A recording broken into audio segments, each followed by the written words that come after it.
Hi everyone, welcome back. Today we're talking about variation number 7 of Rachmaninoff's Corelli variations. As I said in my previous videos, variation 5, 6, and 7, they're all united. Variations 5 and 6 deal a lot with this triplet rhythm. Variation 7, as you can see, moves away from that and gets even faster.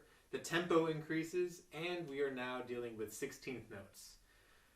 Where the earlier two variations were all focusing on different aspects of rhythm and exploiting maybe 3 beats plus 2 beats or a hemiola type rhythm.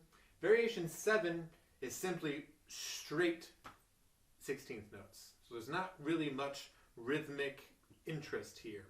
Rather, the interest comes from what Rachmaninoff does with the harmonies and what he does with the melody. Somewhere within all of this black ink there is a melody.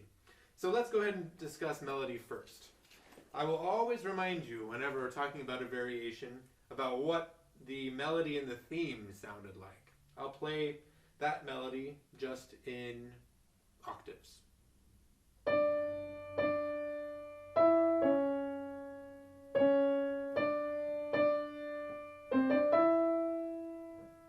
Right?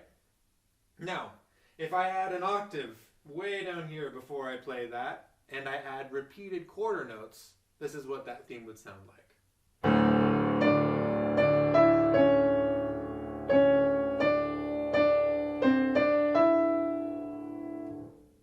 Now, if I play what's written in variation number 7, we'll get an idea of where Rachmaninoff is getting this new melody from.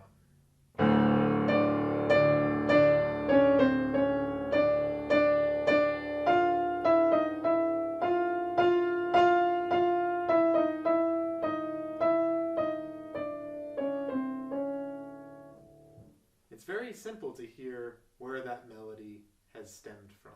It's simply the Corelli melody, but with repetition and some different ways of getting to the staple notes.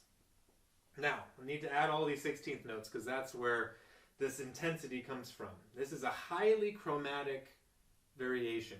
I'm going to play exactly what's written, but one chord for every beat. And you'll hear this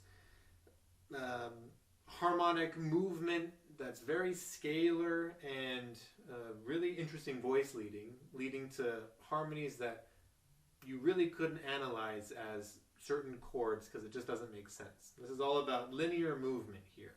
So one chord per beat.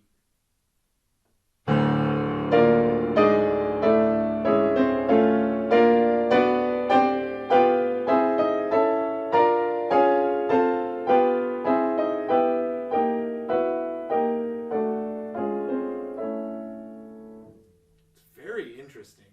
You have 3 voices at all times. One voice is the melody. The other 2 voices form this fifth a lot of the time.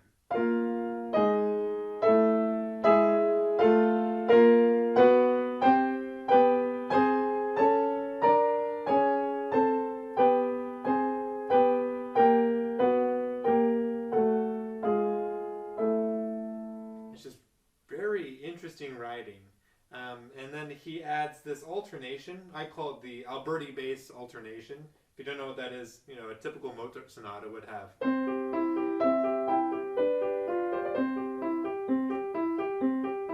Right? And that's exactly what he's doing, but in both hands and very quickly. So it just is really a lot of sound. You have this big bass note that never changes. And I'll put my pedal down so I can blur these harmonies together, and it just makes for a really chaotic variation. One thing to note, our theme was 8 measures plus 8 measures. So it's 2 distinct phrases, and this is the variation that kind of goes away from that at the very end.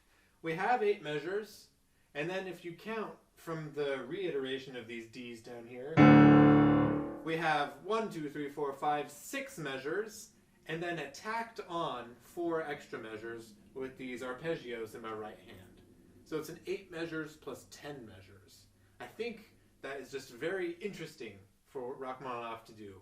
It's just unnecessary, but it creates this more unrest and unease that this variation so clearly gives. So let's go ahead and play through variation number 7. Be listening for that melody and just try to soak up all of these strange harmonies that result by voice leading in 3 different voices. So here's variation number 7.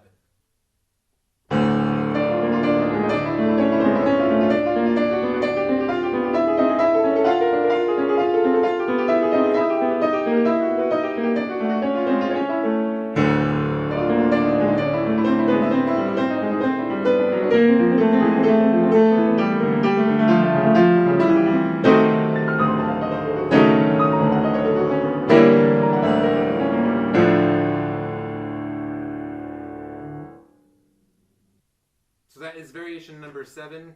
It's a very uneasy variation, and there's lots of anxiety riddled throughout those notes. So again, pretty technically challenging because it's so fast and you have to bring out this melody, and there's so many different shifting notes, and it just goes by so quickly that you don't really have time to think. It's a brilliant variation, and it concludes that group of 3 variations that are all in a much faster tempo. Come back tomorrow to see what Rachmaninoff has in store within variation number 8, and I will see you then. Thank you.